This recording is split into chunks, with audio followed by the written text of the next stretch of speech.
Yo quisiera, por favor, que después de haber hecho este recorrido, tratemos de pensar, interiorizar, hacer conciencia de lo que son los derechos humanos para ustedes mismos, como personas que tienen una rutina, que tienen una familia, que tienen un proyecto de vida. Y lo digo así porque generalmente hablamos de los derechos humanos, pero los vemos desde el lector hacia el papel. Y nunca nos detenemos a interiorizar o hacer conciencia de los derechos humanos. Quisiera, por favor, que levanten la mano las personas que el día de hoy ejercieron sus derechos humanos.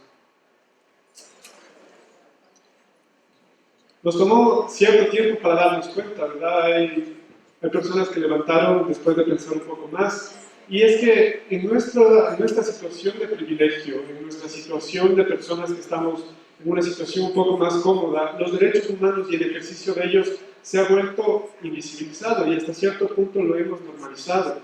No nos damos cuenta que el día de hoy, cuando despertamos de nuestra casa, ejercimos un derecho. ¿Qué derecho humano ejercimos de ahí? A la vivienda. Después de que despertaron, ¿qué hicieron? Exacto, muchos nos bañamos, hicimos ejercicio del derecho al agua, después fuimos a comer, desayunamos, hicimos ejercicio del derecho a la alimentación, nos hemos vestido, el ejercicio del derecho a la vestimenta, después salimos y probablemente tomamos el transporte público y empezamos a ejercer el derecho al transporte y a la libertad de movilización. Hemos venido al trabajo y estamos ejerciendo nuestro derecho al trabajo y estamos en este momento ejerciendo también un derecho que es el derecho a la educación y estamos también participando y asociándonos. Y si ustedes se dan cuenta y llegamos a un momento, todas nuestras actividades de todos los días están atravesadas por los derechos humanos. Y es que han estado ahí tanto tiempo que nosotros lo hemos normalizado y a lo largo de esta conversación nos vamos a dar cuenta que hay muchas cosas que hemos normalizado y que no nos damos cuenta que han sido victorias y luchas sociales que nos han permitido que el día de hoy estemos conversando también de estos derechos. La pregunta es, ¿qué son los derechos humanos? Es interesante hacernos esta pregunta porque generalmente, como lo digo, pensamos que los derechos humanos son cosas que están escritas en declaraciones, que son cosas que están en el papel y que no tienen nada que ver con nuestras vidas, pero en realidad los derechos humanos están presentes en todo lugar. Los derechos humanos son las facultades, las libertades y los atributos que tengo yo. Pero ¿por qué tengo derechos humanos? ¿Cuál creen ustedes que es la respuesta a esa interrogante? ¿Por qué tengo derechos humanos? Exacto. Tengo derechos humanos porque soy una persona, nada más. De ahí que los derechos humanos no hacen distinción, ni de origen étnico, ni de género, ni orientación sexual, poder económico. Los derechos humanos no hacen distinción alguna. Son inherentes a todos por el simple hecho de que somos personas. También podemos decir que los derechos humanos se encuentran en constante evolución. Los derechos humanos que fueron reconocidos en el siglo XVII evidentemente no serán los mismos que han sido reconocidos el día de hoy. Y es más, no quisiera irme tan lejos. Quisiera, por favor, que levanten la mano las personas cuyas bisabuelas estudiaron en la universidad. Y miremos. Personas cuyas abuelitas fueron a la universidad. Tenemos una persona. Personas cuyas madres fueron a la universidad. Ya tenemos más, ¿verdad? Mujeres que fueron a la universidad. Que conocen hermanas, que tienen hijas que van a la universidad. Se dan cuenta cómo el derecho del acceso a la educación superior de las mujeres ha ido incrementando. Y así sucede absolutamente con todos los derechos. Siempre los derechos están en constante evolución. Inclusive, en algún momento, cuando recién se discutía el derecho a la propiedad, esto se vio como una gran conquista. Hoy en día se discuten otro tipo de alternativas, como por ejemplo el reconocimiento del derecho al Internet como un derecho humano, o el derecho a la información pública como derecho humano. Es decir, cuando pensemos en derechos humanos, no pensemos que son cosas estáticas, sino más bien que siempre están en continuo movimiento. Ahora nos vamos a preguntar cuál es el fundamento de los derechos humanos, en qué se inspiran los derechos humanos. Primero, es importante mencionar que los derechos humanos no tienen un fundamento absoluto. Es decir, que el fundamento no va a estar siempre congelado durante todo el tiempo y que es más bien un fundamento que responde al avance de los tiempos y al avance de las sociedades. Un filósofo llamado Bobbio, él manifestaba, por ejemplo, que los derechos humanos son un reflejo de una sociedad. Entre más existe el reconocimiento de los derechos humanos, más desarrollo tiene esa sociedad y además funciona como una especie de espejo entre la paz y la democracia. Pero tenemos que recordar siempre que este fundamento, que además es evolutivo y que no es absoluto, responde también a los pensamientos de las épocas. De ahí que inclusive tenemos derechos humanos que podrían ser inclusive o sonar contradictorios. Por ejemplo, el derecho a la propiedad, como se estableció en los tiempos de la Revolución Francesa, podría sonar contradictorio al derecho de las comunidades y pueblos indígenas actualmente, que buscamos algo más general. De ahí que el fundamento de los derechos humanos nunca va a ser estático, siempre va a ser de manera evolutiva. Sin embargo, podemos en este momento actual de la historia decir que los fundamentos de los derechos humanos son la dignidad, la igualdad y la libertad. Estos son los pilares fundamentales de los derechos humanos. La dignidad humana, ¿qué es para ustedes la dignidad humana? El valor que tiene cada persona. Exacto. La dignidad humana es el valor que tengo yo como persona. ¿Y por qué tengo este valor? Solamente por ser persona. La dignidad humana es un valor inherente al ser humano y no hace distinciones, como lo habíamos dicho antes, de orientación sexual, de origen étnico, lugar de nacimiento. De ahí que todas las personas que se constituyen como tal de persona tienen ese valor inherente. Cuando nosotros escuchamos expresiones xenofóbicas, expresiones homofóbicas o expresiones que menoscaban a una persona, lo que estamos atentando es justamente la dignidad humana. Cuando nosotros le quitamos dignidad a una persona, le quitamos el fundamento de sus derechos. Y ahí es cuando nosotros empezamos a ser personas violadoras de estos derechos humanos. La dignidad humana es ese valor inherente que tenemos como personas. Posteriormente tenemos el tema de la igualdad. Aquí hay que hacer un paréntesis, porque muchas veces creemos que la igualdad significa vestirnos igual, pensar igual, hacer las cosas del mismo modo, y no es así. La igualdad implica el reconocimiento de las diferencias. En el Ecuador, por ejemplo, cuando revisamos la Constitución, vemos que el Ecuador es un país pluricultural, multidiverso. Efectivamente somos diferentes, y es más, si es que nosotros nos vemos aquí mismo, jamás nos vamos a repetir. Todas las personas somos diferentes. Y el principio de la igualdad como fundamento de los derechos humanos arranca justamente de eso, del reconocimiento de que todas las personas somos diferentes. Pero ¿en qué debemos ser iguales? Debemos ser iguales en los derechos y oportunidades.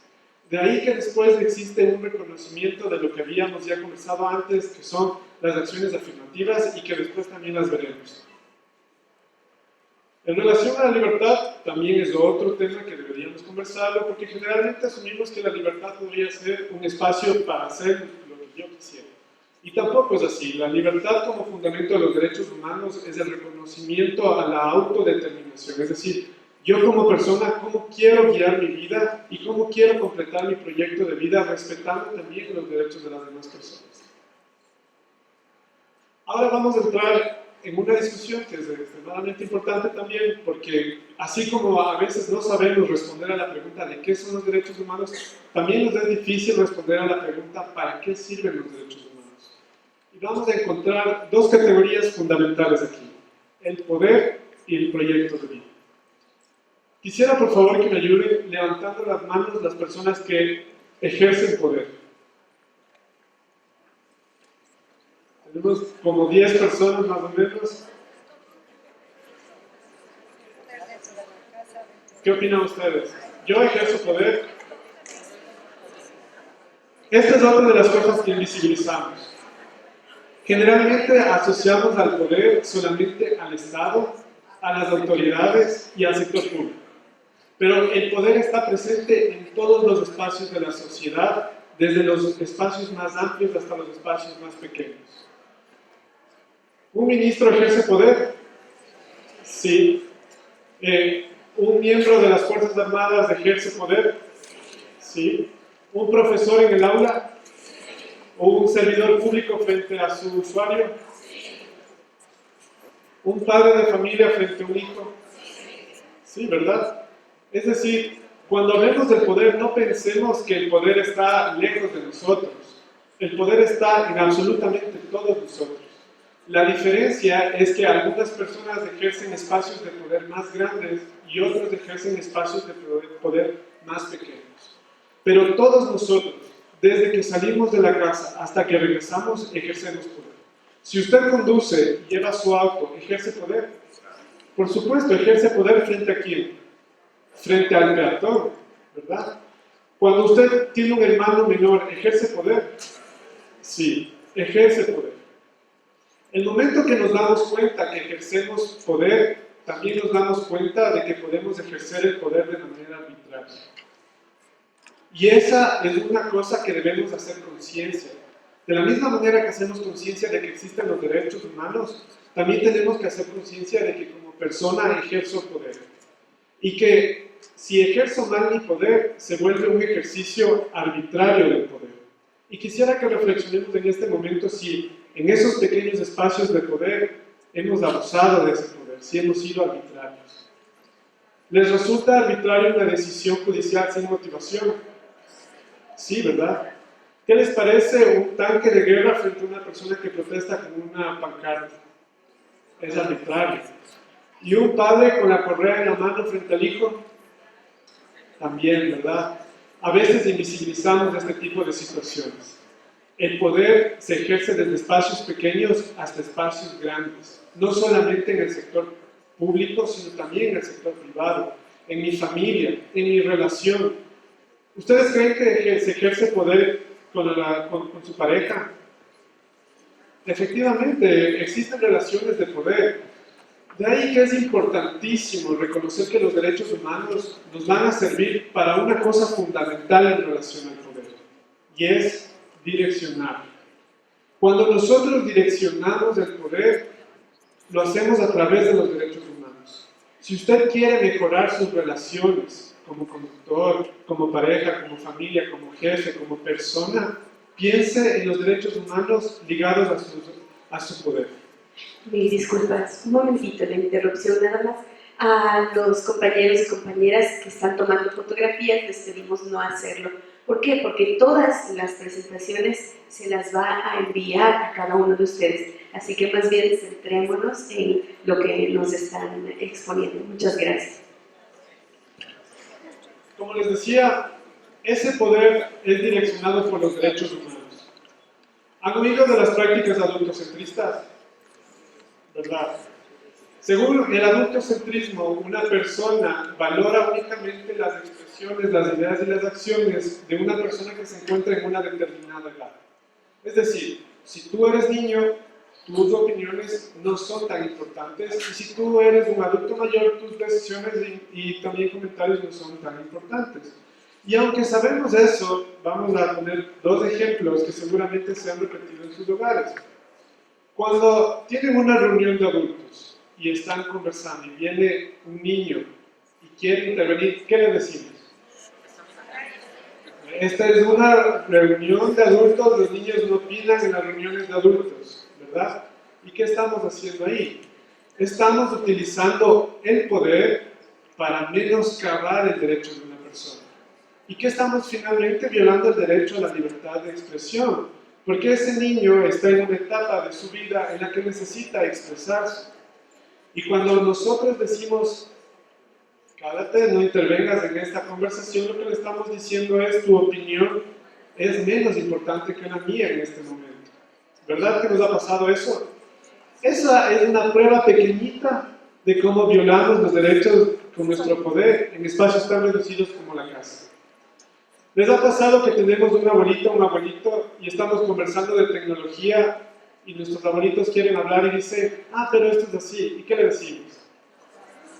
Cállese abuelito, usted no sabe de esto, o sí, ¿verdad? No nos damos cuenta de estas prácticas que se normalizan en nuestras casas y que finalmente son un reflejo de lo que estamos haciendo, es un reflejo de que estamos ejerciendo de manera arbitraria nuestro poder. Yo siempre he pensado que los derechos humanos son como el instructivo para llevar bien nuestras relaciones, en todos los aspectos. Cuando usted aplica los derechos humanos en sus actos, en los espacios de poder, usted tiene una mejor convivencia. El momento que le pedimos a una persona que se calle porque es un niño, estamos violando su derecho. El momento que le decimos a una niña que no puede jugar fútbol porque es niña, estamos violando su derecho. Y cuando le decimos a los niños pequeños que no pueden jugar con muñecas porque los niños no juegan con muñecas, estamos también violando sus derechos en nuestros pequeños espacios de poder. Ahora, hagamos esta reflexión a nivel mayor. Pensemos cómo utilizamos esto cuando salimos a conducir, cuando llegamos a nuestro trabajo y tenemos relaciones con las personas, si es que soy o no soy jefe, cuando estoy con mi pareja, cuando estoy con mis semejantes. Este decálogo de derechos humanos nos puede servir para absolutamente todas nuestras relaciones. Pensemos siempre en cuál es nuestro espacio de poder y cómo ese espacio de poder puede ser guiado por los derechos humanos. De ahí que la función principal de los derechos humanos es direccionar el poder. Yo siempre hago esta comparación.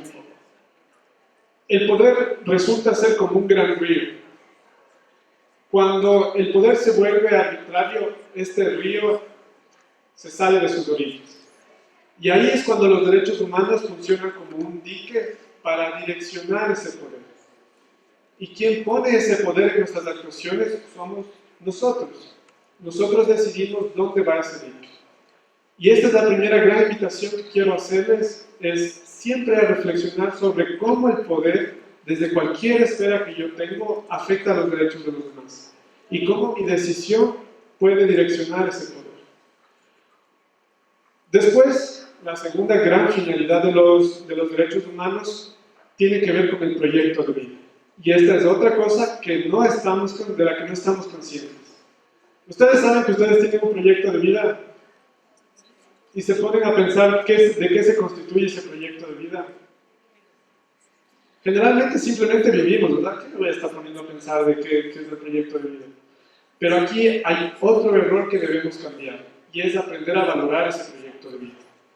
Quiero comentarles una dinámica que cuando tenemos este tipo de espacios quizás un poco más reducidos solemos hacer y que resulta súper interesante. Lamentablemente por la cantidad de personas no lo podemos hacer aquí, pero les voy a contar para que ustedes puedan un poco reflexionar sobre esto. Generalmente les pedimos a las personas que en 8 papelitos escriban 2 personas que aman. ¿Pueden ustedes ir pensando en eso? Su madre, su padre, sus hijos, sus hermanos. También les pedimos que anoten 2 pertenencias a las que aprecien mucho, puede ser su casa, sus libros, su auto. Piensen en 2 de sus sueños, viajar, tal vez concluir un posgrado, ir a la universidad. Y también piensen en 2 de los valores que marcan su vida, la puntualidad, la honradez, etc.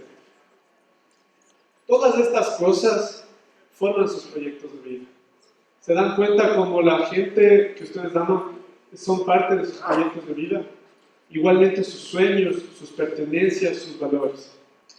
Y a partir de este momento yo quisiera que ustedes imaginen que quien habla en este momento se convierte en el Estado. Un Estado además arbitrario. Y les pido que de esos 8 papelitos que ustedes tienen me entreguen 2. ¿Qué me darían primero?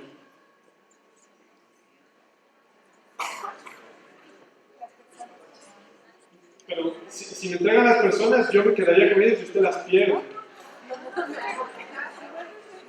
No vayan a decir la esposa porque ya han dicho que la esposa, así que por favor. Las pertenencias, ¿verdad? Generalmente lo primero que nos deshacemos son de las pertenencias. ¿Les costó deshacerse de eso? Es más fácil, pienso yo, ¿no? Tal vez pensamos y decimos, bueno, trabajo y lo vuelvo a hacer. Pero siguen siendo sus casas, sus autos, sus cosas que lo han conseguido con trabajo. Y mi decisión fue arbitraria. Ahora les digo que me entreguen 2 papelitos más. Por acá dicen los sueños. Los sueños. Dejamos de viajar, dejamos de estudiar. ¿Les pareció más duro en este momento? ¿Y tienen rabia conmigo por haberles quitado eso de sus vidas? ¿Verdad? Ahora quiero que me den 3 papelitos. Lo que implica que también les quito a una persona de sus vidas, ¿verdad? ¿Se les hace fácil o difícil escoger entre esos papelitos de las personas? Es difícil. ¿Y ustedes creen que en algún momento un estado arbitrario le quitó un miembro de la familia a una persona? Sí, ¿verdad? ¿Ustedes creen que hubo una desaparición forzosa que desapareció a una persona? ¿Ustedes creen que en la historia alguien le quitó los bienes arbitrariamente a alguien? ¿Que le quitó los sueños, los valores? Sí. Por eso es que los derechos humanos son tan importantes para direccionar el poder, pero además para garantizar su proyecto de vida. Si los derechos humanos no existieran, esos proyectos de vida que se componen por sus sueños, sus pertenencias, las personas que aman, sus valores, sin los derechos humanos, eso no existiera.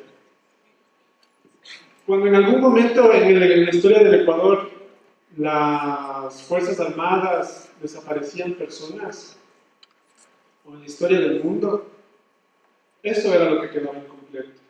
Cuando se violan los derechos humanos, se destrozan los proyectos de vida. Y aunque desde nuestra situación de privilegio no nos damos cuenta, cuando pensamos en estas situaciones empezamos a hacer conciencia de eso, de la importancia de los derechos humanos. Ya ven que los derechos humanos no son solo papeles, sino que los estamos ejerciendo día a día, que direccionan el poder en todos los espacios, que además garantizan mi proyecto de vida. Por eso es la importancia de ser conscientes de los derechos humanos, de mi proyecto de vida y de lo que significa los derechos humanos con relación al ejercicio de mi poder. Los derechos humanos tienen ciertas características también, que nos van a ayudar cómo reconocerlos. Una de esas características es que son inherentes. Ya habíamos dicho que el ser inherente responde a mí porque yo soy una persona y simplemente por ese hecho. ¿Tengo yo que justificar por qué tengo derechos humanos? No, nadie tiene que justificar los derechos humanos. Los derechos humanos son inherentes. ¿Serán universales? Sí, exacto. Todo el mundo, todos aquí tenemos los mismos derechos. Pero como lo había dicho antes, estos derechos tienen que responder a conquistas. Y voy a topar en este momento un tema que en estos días ha sido cuestión de debate. Han oído del matrimonio igualitario, ¿verdad? Perfecto. ¿Qué pasó recientemente en relación al matrimonio igualitario? Bien, la Corte Constitucional permitió a través de una interpretación que el matrimonio igualitario sea reconocido para todas las personas, ¿verdad? ¿Por qué es importante reconocer el matrimonio igualitario para todas las personas? Cuando en un Estado laico usted reconoce el derecho al matrimonio solamente a las personas de orientación heterosexual, lo que está haciendo es que ese derecho humano deje de ser universal, ¿verdad? Le reconoce solamente a un grupo dependiendo de su orientación sexual. Y cuando un derecho deja de ser universal, en realidad se convierte en un privilegio. ¿Por qué? Porque es un privilegio a que puedo acceder solamente si tengo una categoría, que en este caso es la categoría de ser heterosexual. Si una persona es homosexual, no puede acceder a ese derecho, que ya no es un derecho, que se vuelve un privilegio. Los derechos humanos son universales, son de todos, no hace distinción alguna de orientación sexual, de origen étnico, de condición socioeconómica, son universales. Y también son inalienables, es decir, no los puedo vender, no los puedo ceder. ¿Y ustedes creen que en algún momento de nuestra historia los derechos se cedían, se vendían? Sí, ¿verdad? ¿Qué pasaba en el tiempo de la esclavitud, generalmente con las personas afrodescendientes? Se vendían. El derecho a la libertad se vendía. Y eso en el Ecuador no ha cambiado, bueno, si bien ha cambiado categóricamente, todavía vemos otras formas de esclavitud. Recientemente oímos el caso Furukawa, de personas que se encontraban laborando para una empresa en una hacienda sin ninguna garantía de sus derechos humanos, ¿verdad? A veces pensamos que estas cuestiones son extremadamente lejanas a nuestra realidad. En el Ecuador apenas en 1851 se abolió la esclavitud. y aún hay rezagos de esa esclavitud que a veces está transformada en otras formas de esclavitud, como la que les estoy comentando en este momento del caso Furukawa. Los derechos también son irrenunciables, no podemos renunciar a estos derechos. ¿Y ustedes creen que en algún momento de la historia la gente tenía que firmar documentos renunciando a sus derechos? No, no nos vayamos muy atrás. ¿Recuerdan cuando un empleador le solicitaba cuando ingresaba a trabajar a la persona que en el acta ponga que renuncie a sus derechos y que renunciará a demandar? ¿Verdad? Los derechos no son renunciables. Los derechos humanos son irrenunciables. No podemos renunciar a ellos, bajo ningún motivo. Son intransmisibles, son indivisibles e interdependientes. Recuerden ustedes que los derechos están siempre conectados. Jamás veamos a los derechos de manera aislada. Los derechos son como una red. ¿Qué pasa cuando usted corta un hilo de la red? Se vuelve floja, ¿verdad? Cuando nosotros tenemos una red súper ampliada, le cortamos una parte y la red empieza a caerse. Así funcionan los derechos. Imaginemos una persona que trabaja fuera de la ciudad, es un niño, además es un niño indígena, y a este niño indígena no le permiten ejercer su derecho a la educación. Cuando violamos su derecho a la educación, ¿qué otros derechos vamos a empezar a violar sistemáticamente en ese proyecto de vida? ¿Qué pasa con este niño que crece sin educación? ¿Va a poder acceder fácilmente a un trabajo? No. Va a tener difíciles condiciones de acceso al trabajo. Y posteriormente, si no tiene trabajo y se enferma, ¿qué pasa con su salud? Generalmente va a tener que depender del sistema de salud público, y si requiere un tratamiento muy costoso va a ser más complicado, y probablemente ya no puede ejercer sus otros derechos. Por ejemplo, ya no va a poder ejercer adecuadamente su derecho a la recreación, no va a poder viajar, etc. Y cuando ustedes piensan en cómo los derechos humanos y los ejercicios son interdependientes, pensamos justamente en esta red. Cuando los derechos humanos no se garantizan, empiezan a afectarse los otros, de manera como un dominó. Se cae uno y empiezan a caerse los otros, porque estos son interdependientes. Nunca los veamos por separado. También los derechos humanos son progresivos, y aquí hay temas súper importantes que tocar. ¿Quiénes de las mujeres que están aquí presentes votaron en las últimas elecciones? Todas, ¿verdad? ¿Se pusieron a reflexionar qué significa esto? ¿O solamente se fueron, pidieron el carnet de votación y regresaron? Lo invisibilizamos, ¿verdad? Inclusive como hombres no nos damos cuenta de eso. ¿Se acuerdan ustedes quién fue la primera mujer que votó en el Ecuador? Matilde Hidalgo de Proces, ¿verdad? Gracias a ella logramos que en 1929 la Constitución por fin reconociera a las mujeres sus derechos políticos. Y el Ecuador se convirtió en el primer país de Latinoamérica en permitir y reconocer a las mujeres el derecho al voto. Y en aquel tiempo, si ustedes revisan un poco el contexto histórico, la iglesia se oponían los grupos conservadores, se oponían las propias mujeres, las que en aquel momento se llamaban feministas y decían, no, a las mujeres no hay que darles el voto porque se van a convertir en ojos ciegos de las masas populares. Y estas son las cosas que no visibilizamos y que hasta cierto momento ejercemos esos derechos, pero no nos damos cuenta que son progresivos. ¿Sabían ustedes que hasta 1997 era un delito ser homosexual?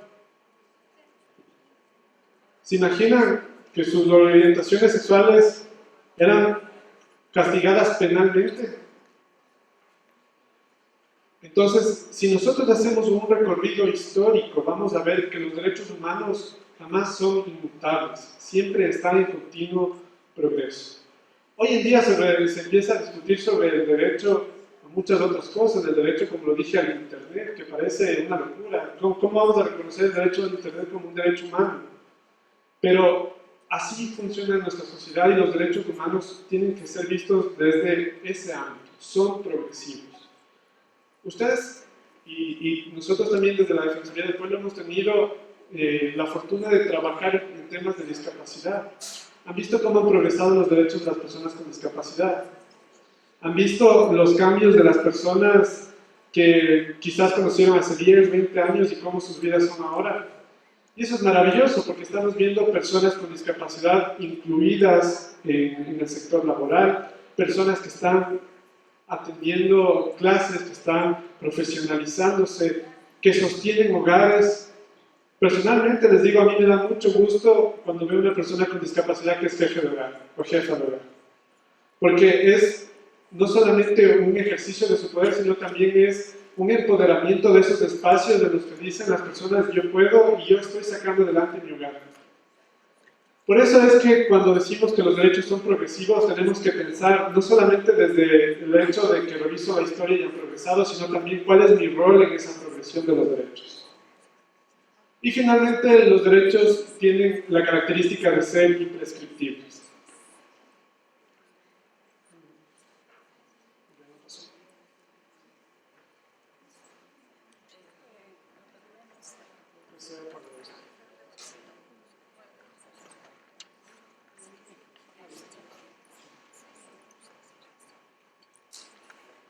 Ahora, en este momento es importante que pensemos en el derecho a la igualdad y no discriminación.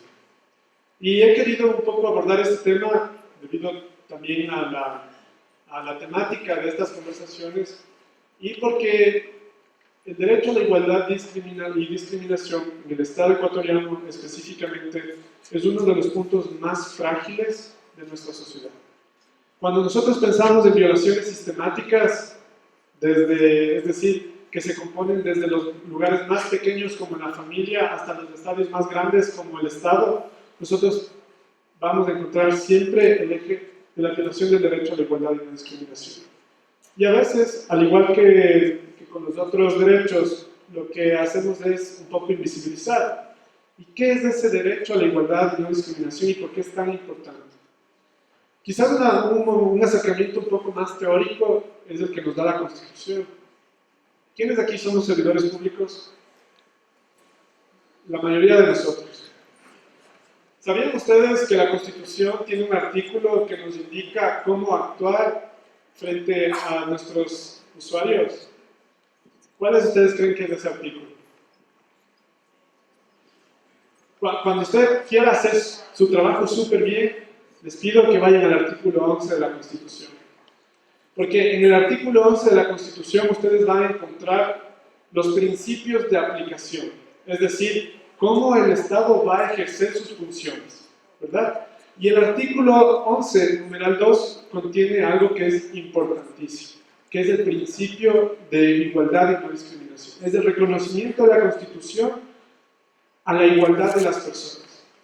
Y en este artículo, entre otras categorías, se incluye el lugar de origen. ¿Qué más se incluye? También se incluye la condición socioeconómica, el hecho de ser una persona con discapacidad, el hecho de ser una mujer embarazada, se incluye también la diversidad genérica, ¿verdad? Es decir, tenemos un amplio reconocimiento. Pero además nuestra Constitución, además de reconocer en el artículo 11 ese principio, después en el artículo 66 reconoce al derecho a la igualdad y no discriminación como derecho. Es decir, el primero es un principio, es una instrucción de como servidor público cómo debo hacer mi trabajo, y el segundo es el reconocimiento de un derecho. Es decir, ¿qué derecho tengo yo frente a mis semejantes, frente al Estado, frente a las demás personas? Y en este artículo 66, numeral 4, encontramos algo súper importante y algo que yo he notado que repetimos un montón de veces y a veces no sabemos qué es, ¿verdad? Y es la igualdad formal y la igualdad material. ¿Han oído ustedes de estas igualdades? ¿Nunca han oído de la igualdad formal y de la igualdad material? La igualdad material es la igualdad que nosotros pensamos que es la única que existe. Es decir, la igualdad de las personas sujetas de derechos frente a la ley. Es el tratamiento que le da la ley a las personas que decimos que tiene que ser igual para todos. Cuando nosotros en los textos normativos, etcétera, encontramos todas las personas tienen derecho al agua, ¿verdad? Ahí está la igualdad material, porque es un tratamiento de la ley frente a las personas. El mismo tratamiento incluido en la ley. Pero también existe la igualdad material.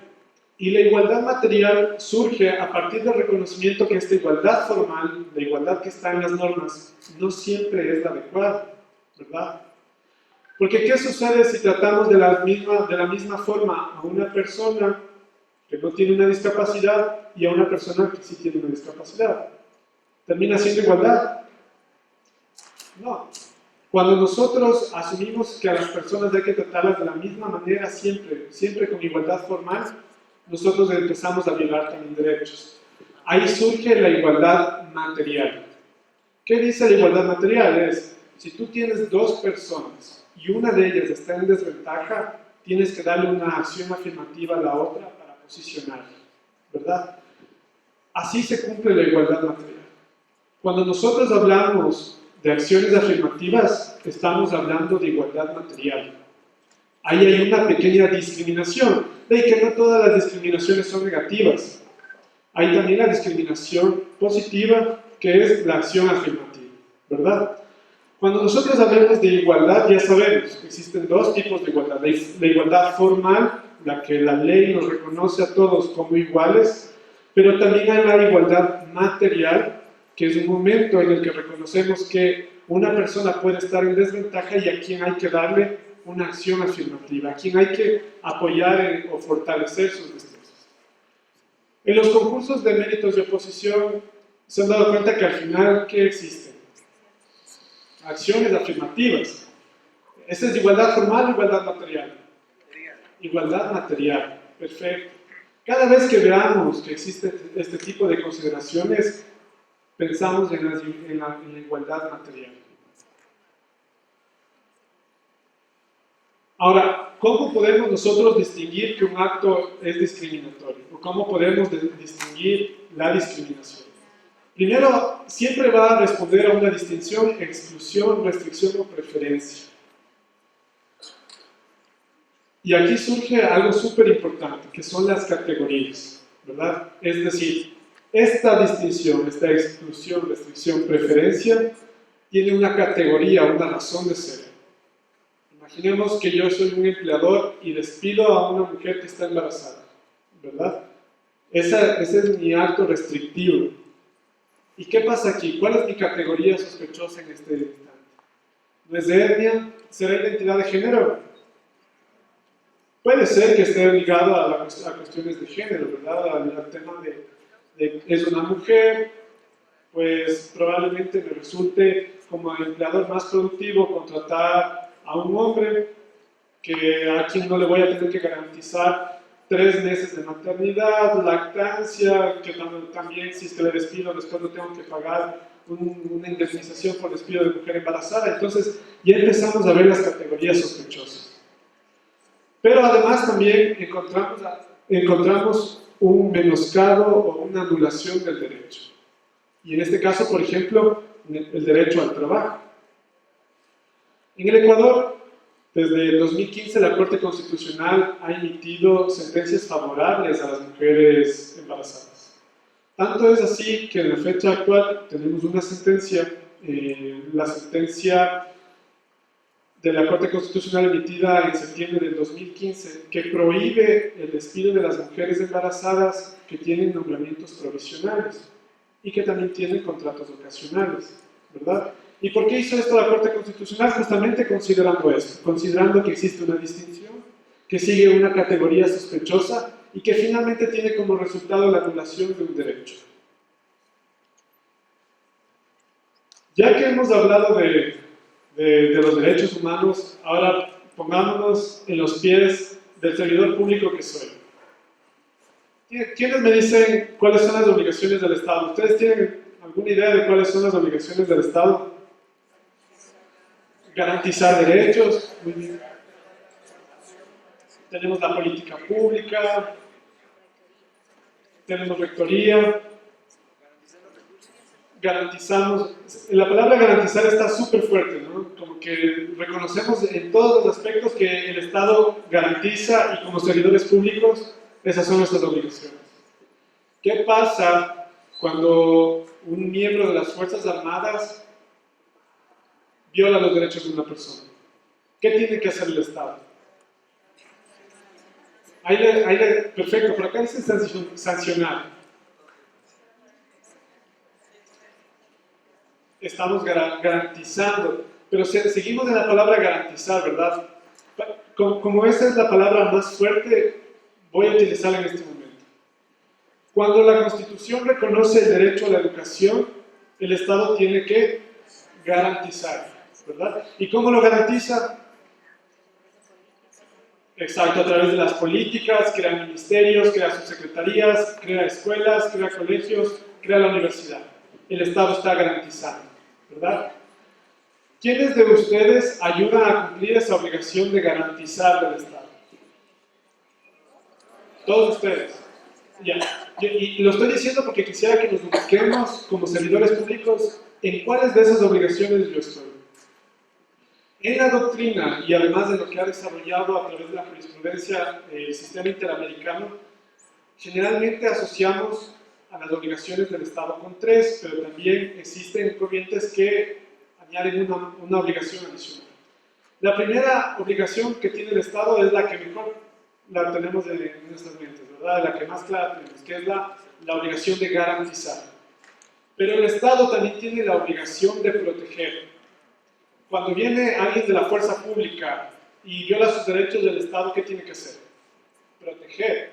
¿Y cómo protege? A través del sistema judicial, por ejemplo. A través de la reparación. Después de que el Estado tiene la obligación de proteger, existe también una obligación súper importante del Estado, que es la de respetar, ¿verdad? Esta es una obligación de carácter negativo. Es decir, si yo como Estado tengo mucho poder, no puedo utilizar este poder para descargarlo en la ciudadanía. Tengo que respetar los derechos de las personas. Y finalmente tenemos la obligación de difundir los derechos. ¿Qué estamos haciendo en este momento? Estamos difundiendo los derechos humanos. Estamos cumpliendo con esa obligación de los derechos humanos. Ahí tenemos un cuadrito de cuáles son las obligaciones del Estado. Y quisiera que nos empecemos a ubicar qué rol cumplo yo como Estado en esas obligaciones. Tenemos la obligación de promover, respetar, garantizar y proteger. La de respetar, como les decía, es un ejercicio de yo como Estado tengo poder, pero me abstengo de utilizar ese poder arbitrariamente frente a los ciudadanos. ¿Pueden ustedes, desde sus espacios de poder como servidores públicos, ejercer esta obligación del Estado de respetar? Sí. Todos los días podemos ejercer esta obligación, hacerla, cumplirla. Después tenemos la obligación de proteger. Esta parece que es un poco más delimitada, ¿no? Porque quizás como servidores del Ministerio de Inclusión Económica y Social, tal vez no tengo las competencias como para proteger. Nos parece que esto es como un poco más del sistema judicial, de la Policía Nacional, etc.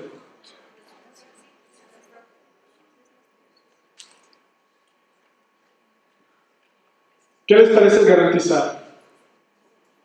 ¿Ustedes garantizan desde sus espacios el derecho a garantizar los derechos?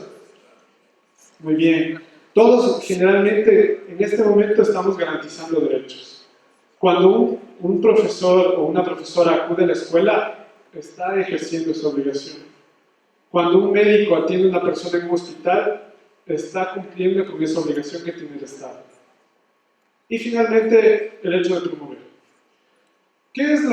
¿Cuál es la importancia de reflexionar sobre esto? Yo quisiera que el día de hoy todos interioricemos que cuando yo salgo de mi casa a mi trabajo como servidor público, salgo a cumplir las obligaciones del Estado.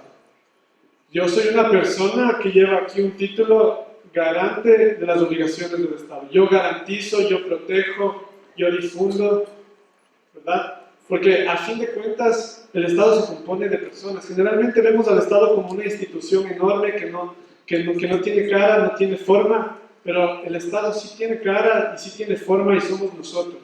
Porque a través de nosotros el Estado cumple sus obligaciones. De manera que hagamos esta reflexión. Siempre que salgamos de la casa, seamos conscientes de que en mi persona el Estado cumple sus obligaciones. Frente a estas obligaciones, cuando no se las cumple, también existe un deber del Estado frente a la violación de los derechos. Y empezamos por la investigación, cruzamos por la sanción, la reparación y la no repetición, que son medidas de reparación. Cuando no se investiga una violación de derechos humanos, ¿cuál es el resultado? La impunidad, que también es otra forma de violar los derechos de las personas. Y esta es la última parte en la que yo quisiera concluir, porque siempre me ha parecido importante también mencionar que la Constitución del Ecuador, la del 2008, introdujo un cambio de paradigma en la forma como se materializan los derechos, es decir, que los derechos no queden simplemente en el papel, que los derechos puedan de una u otra forma ser justiciables. ¿Y qué significa justiciabilidad de los derechos? Es que cuando no se cumplen mis derechos, yo tengo el derecho de acudir ante una autoridad judicial, ¿verdad? ¿Han oído ustedes de las garantías jurisdiccionales? Tal vez suena un tema que suena un poco técnico, pero en verdad no debería ser así. Las garantías jurisdiccionales son acciones que tenemos todas las personas que vivimos en el Ecuador e inclusive la naturaleza para hacer respetar sus derechos establecidos en la Constitución y los tratados internacionales. Y digo que no debería sonar técnico, porque en realidad esta es la herramienta para proteger los derechos que nosotros, de los que hemos hablado el día de hoy. Tanto es así que la Constitución nos dice que para demandar este tipo de cosas no necesitamos ni siquiera abogado. Es decir, si usted se siente víctima o siente que sus derechos han sido violados, debería acudir fácilmente a estas garantías. No necesita abogado, no necesita formalismos, debería ser así, debería ser sumamente fácil. Y yo creo que este es un deber que tiene todavía el Estado y que no hemos cumplido, que es empoderar a las personas de estas garantías. Todavía les vemos como cuestiones de abogados que tienen que resolver las personas que conocen el derecho y no es así.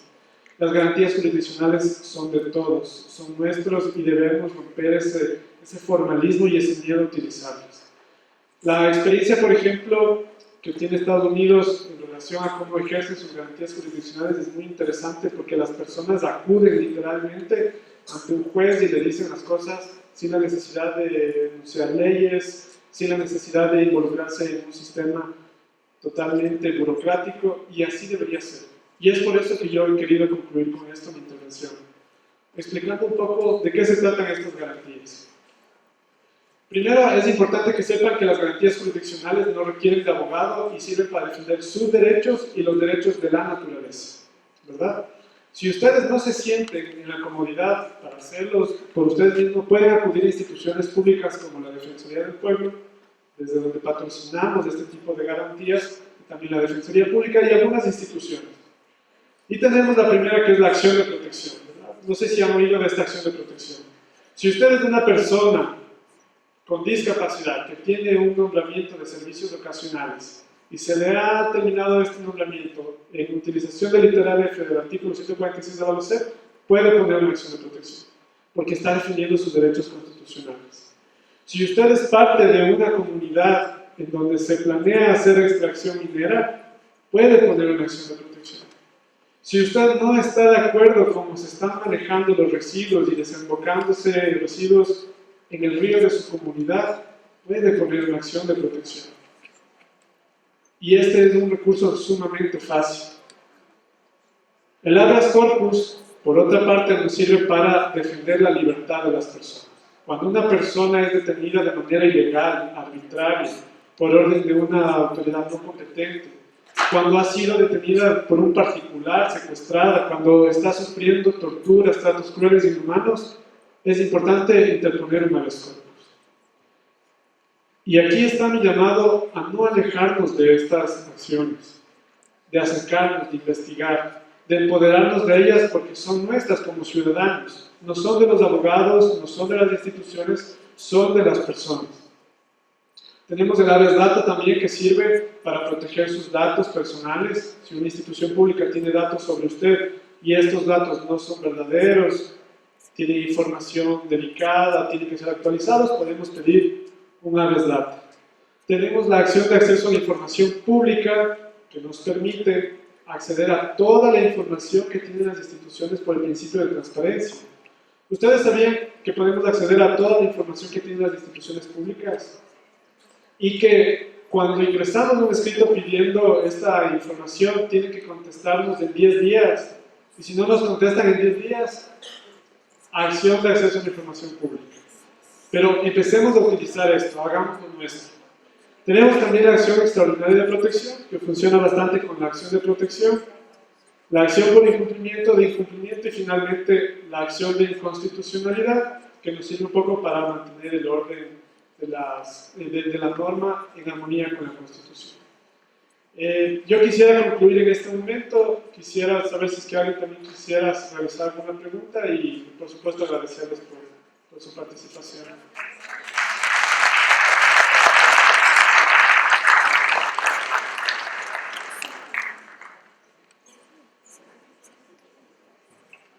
No sé si es que alguien tiene alguna pregunta.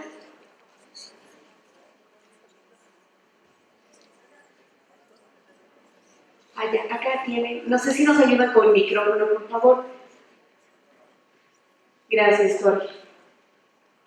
Acá en la segunda fila está una persona que desea hacer una intervención.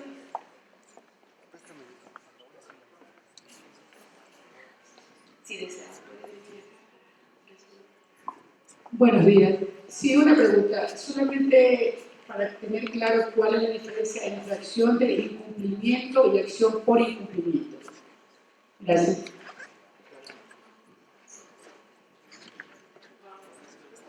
Sí, gracias. La acción de incumplimiento es una acción que se previó en la Constitución del 2008 y te sirve para hacer cumplir las normas que están en la Constitución. Digamos que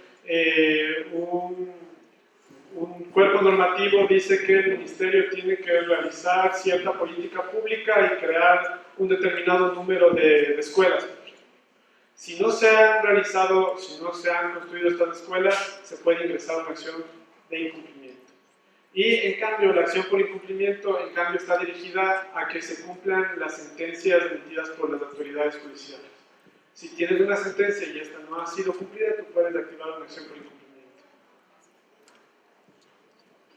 Yo tengo una pregunta. Hay el caso de un joven que tiene 20 años.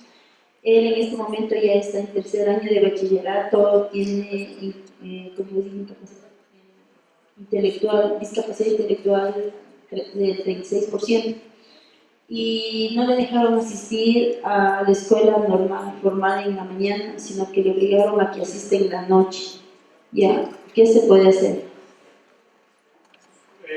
De lo que escucho, igual tenemos que como que un poco más entrar en su caso, pero de lo que escucho es un caso como para interponer una acción de protección. Generalmente cuando existe esta restricción de los derechos en consideraciones de las discapacidades, las acciones de protección son muy ágiles porque, como les decía, además se activan sumamente rápido. Es decir, si ponemos una acción de protección el día de hoy, es muy probable la próxima semana ya tengamos una sentencia. Entonces, mi recomendación es que cuando existan este tipo de violaciones, tratemos de activar lo más pronto posible este tipo de garantías. En temas de acceso a la educación en personas con discapacidad, al menos desde el trabajo que ha hecho la Defensoría del Pueblo, ha sido un tema muy activo, puesto que muchas instituciones privadas y además también en instituciones públicas hemos encontrado que o no se adecúan a las necesidades de las personas con discapacidad o rotundamente niegan el ingreso. Tuvimos un caso recientemente de una institución privada que no le quería aceptar a una persona con discapacidad y en esos casos es sumamente efectivo el interponer las garantías jurisdiccionales. Buen día. ¿Cómo se media entre los derechos humanos y los derechos de la naturaleza si es que en algún momento se ven vinculados? Perdón, no entendí mucho la necesidad. O sea, mi pregunta es, la Constitución crea, digamos, derechos para la naturaleza. Y, digo, si en algún momento el uno se ve afectado por el otro, ¿cómo se media? Ya. Esa es una pregunta bastante interesante. Es importante primero aprovechar la pregunta para indicar que el Ecuador fue el primer país el reconocer los derechos de la naturaleza en el texto constitucional. Eso a nivel del constitucionalismo significa un avance bastante grande. La pregunta básicamente sería, ¿qué sucede si es que los derechos de las personas entran en contraposición con los derechos de la naturaleza? Generalmente, cuando esto sucede, la propia Constitución y además las leyes nos indican un procedimiento de cómo yo puedo resolver este tipo de choques. Y no solamente sucede con los derechos de las personas y los derechos de la naturaleza, también pueden ser con los derechos de las personas, y me quiero referir al matrimonio igualitario en un momento. Cuando existe contradicción de los derechos de las personas con los de la naturaleza, lo primero que se trata de hacer es verificar si existe una antinomia, es decir, normas que se contraponen. Existen métodos para determinar cuál es la que debería prevalecer. Uno de ellos es establecer el tema jerárquico, es decir, cuál es la norma superior. Si este no funciona, pasamos a realizar un análisis de qué tipo de normas son. En este momento, por ejemplo, lo que tú nos manifiestas sería 2 normas de rango constitucional. Entonces, cuando sucede eso, generalmente tenemos otros sistemas que son, por ejemplo, la interpretación conforme, que es una forma de interpretar la Constitución y ver cuál de esos dos favorece al principio pro homine, porque la Constitución lo que hace es decir, cuando 2 principios entran en colisión, siempre verifiquemos cuál es el que más favorece a los seres humanos. El principio pro homine siempre va a ser eje rector de la Constitución. Y además tenemos también la ponderación, que resulta como poner en una balanza los 2 derechos y ver cuál satisface más el principio pro homine, que es el rector de la Constitución. Evidentemente, en una colisión entre derechos de personas y derechos de la naturaleza, siempre van a prevalecer los derechos de las personas, sin entrar en mayores detalles que podrían ser aportados por el propio caso. Y decía que esto es interesante porque, nuevamente retomando el tema del matrimonio igualitario, en el tema del matrimonio igualitario sucedió algo similar a lo que usted nos refiere. Teníamos 2 normas que resultaban contradictorias. El artículo 11 y el artículo 64 nos dicen que todas las personas tenemos derecho a la igualdad, ¿verdad? Y en cambio, el artículo 67 de la Constitución nos decía que el matrimonio es entre hombre y mujer. Evidentemente, hay una colisión de derechos. Entonces, frente a esa colisión de derechos, lo que la Corte Constitucional resolvió es hacer una interpretación.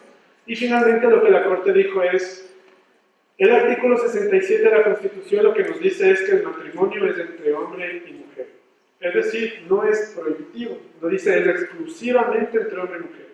Y el razonamiento de la Corte finalmente dice, la Corte Constitucional menciona que el matrimonio es entre hombre y mujer, pero no toma en cuenta las otras realidades, que también existen familias homoparentales. Entonces, a través del principio de aplicación del artículo 11 y también la opinión consultiva número 24 de la Corte Interamericana, utilizó esa argumentación para crear armonía entre las 2 normas, a través de una interpretación. Sí, buenos días. Yo tengo 2 casos que quería hacer la consulta.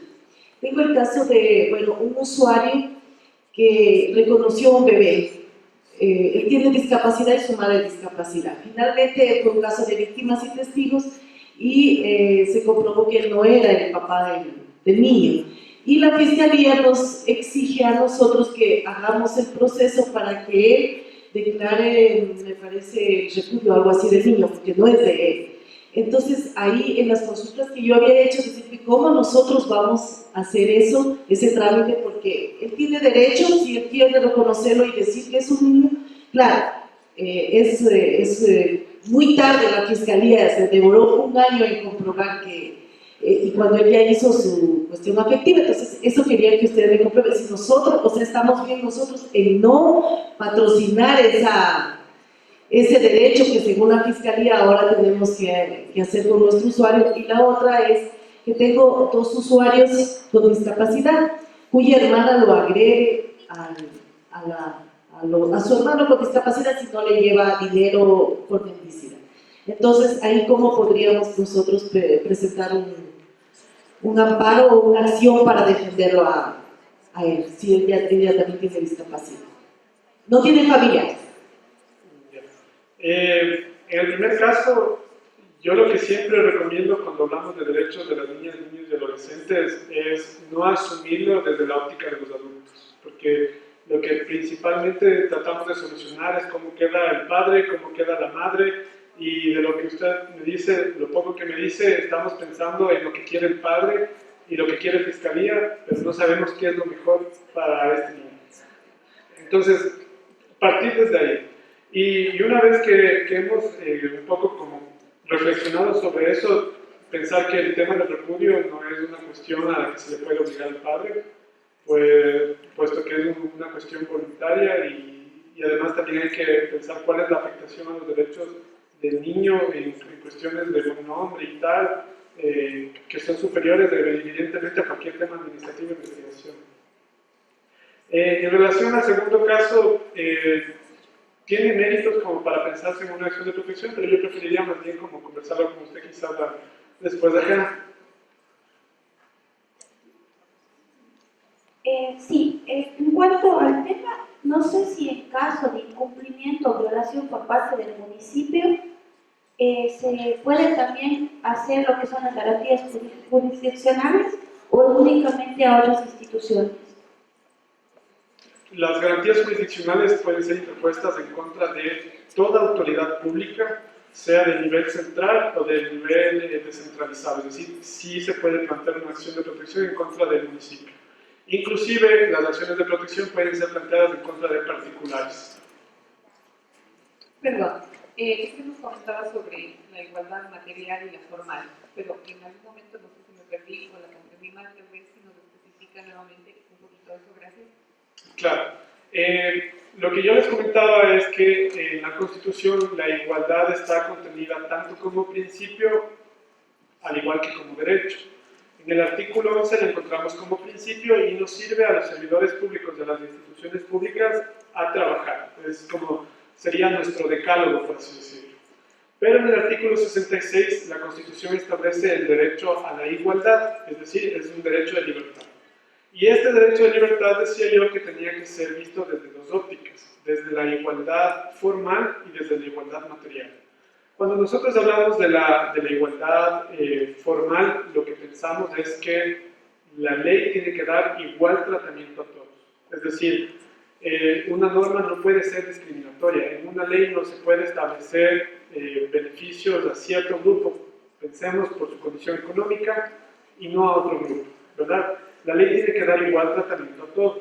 A ese igual tratamiento contenido en la ley lo denominamos igualdad formal. Pero la igualdad formal no siempre responde a las realidades. Y cuando eso sucede, tenemos necesariamente que hablar de la igualdad material. No podemos poner igualdad, por así decirlo, en un contexto. No podemos poner, por ejemplo, a competir a una persona que, digamos, desde la ciudad es mestiza, ha tenido acceso a educación, y, por ejemplo, a una persona que pertenece a un pueblo y comunidad indígena que no ha podido acceder a la educación y tal, y que conocemos y somos conscientes de que existe un proceso histórico, sistemático, estructural de discriminación. Entonces, cuando eso sucede, lo que tenemos que hacer es tratar de, si una persona está aquí y la otra está acá, para que exista igualdad material, lo que tenemos que hacer es acciones afirmativas, de forma que con la acción afirmativa las dos estén en iguales condiciones. Eso se denomina la igualdad material. La igualdad material se consigue a través de las acciones afirmativas. Una pregunta, si es tan el Estado como garantista de derechos, ¿sí? Y teniendo dentro del Estado instancias responsables del cumplimiento de estos derechos. Voy a poner un ejemplo. Por ejemplo, los municipios, gobiernos autónomos descentralizados que tienen competencias específicas sobre el transporte, ¿sí? Existen, ya sea desde personas naturales, jurídicas, asociadas, que han presentado a la Defensoría acciones de protección que, observando los municipios, el acceso para las personas con discapacidad al transporte público, no vemos nosotros como única medida esta acción de protección que garantice el derecho del acceso digno, la movilidad dentro de los espacios de movilización de servicios públicos para personas comunes y corrientes de una ciudad. ¿Cómo deberíamos optar por otra opción que no sea la acción de protección, que ya están presentadas y que sin embargo vemos que no causa ningún efecto, que pese a que se reúnen, pese a que lo hacemos seguimiento, no pasa nada, siguen inobservando los municipios estas competencias? ¿Qué hacemos? Bueno, frente a este tema, primero hay que diseñar una estrategia, ¿verdad? Lo que yo siempre recomiendo es que frente a un problema, lo primero que se debe hacer es diseñar una estrategia. Y esta estrategia puede implicar judicializar el tema, como interponer una acción de protección, o puede tener ciertas fases previas que necesariamente van a tener que incurrir en temas de política pública, acercamientos, etc. Cuando esto no funciona, en realidad lo que deberíamos acudir es a las garantías jurisdiccionales. Desde mi perspectiva, desde mi opinión, lo principal es agotar estos acercamientos, la política pública, estas formas como un poco de tratar de cambiar la política de las instituciones. Pero si esto no funciona, es importante acudir a las garantías jurisdiccionales. Cuando tenemos un Estado en el que el acercamiento y la política pública a través de estos primeros atisbos no funciona y ponemos una acción de protección y tampoco funciona, vemos que hay un quiebre y que no funciona la garantía jurisdiccional. En ese caso, lo que yo recomendaría es tratar de realizar una nueva estrategia y pensar en qué se ataca, porque generalmente lo que se atacan son los actos, pero las acciones de protección también se pueden interponer en contra de las políticas públicas, y a través de las políticas públicas los resultados son más macros. Entonces, tal vez podríamos igual conversar de este caso después para ver si podríamos diseñar alguna estrategia. Una consulta. Muy buenos días. Más bien queríamos conocer dónde ponemos estas garantías jurisdiccionales, cuál es la ruta como persona y cuál es la ruta como institución para poder ejercer algún tipo de derechos de las personas. Perfecto. Como lo decía, las garantías jurisdiccionales tienen que ser informales, es decir, no se requiere abogado para interponerlas. Esa es la primera consideración. Además, lamentablemente lo digo así, lastimosamente se creó una ley, la Ley Orgánica de Garantías Jurisdiccionales, que le puso unos requisitos. Desde mi punto de vista, eso un poco les desnaturalizó a las garantías. Pero, de todas maneras, lo que se debería hacer, si una persona siente que sus derechos están violados, lo puede hacer por sí mismo. De todas maneras, para considerar que existen ahora ya ciertos requisitos, también existen instituciones, como lo había dicho, la Defensoría Pública y la Defensoría del Pueblo, y especialmente la Defensoría del Pueblo, porque esa es una de nuestras principales competencias. Como persona, usted puede acudir a cualquiera de nuestras oficinas, y como institución, igual ustedes nos pueden remitir los casos. De hecho, hemos trabajado ya en algunos casos con el MIES, y antes hemos tenido que interponer garantías. Pero lo que le quería comentar es que usted puede acudir a cualquiera de nuestras oficinas también. Listo, muchas gracias. El gobierno de todos.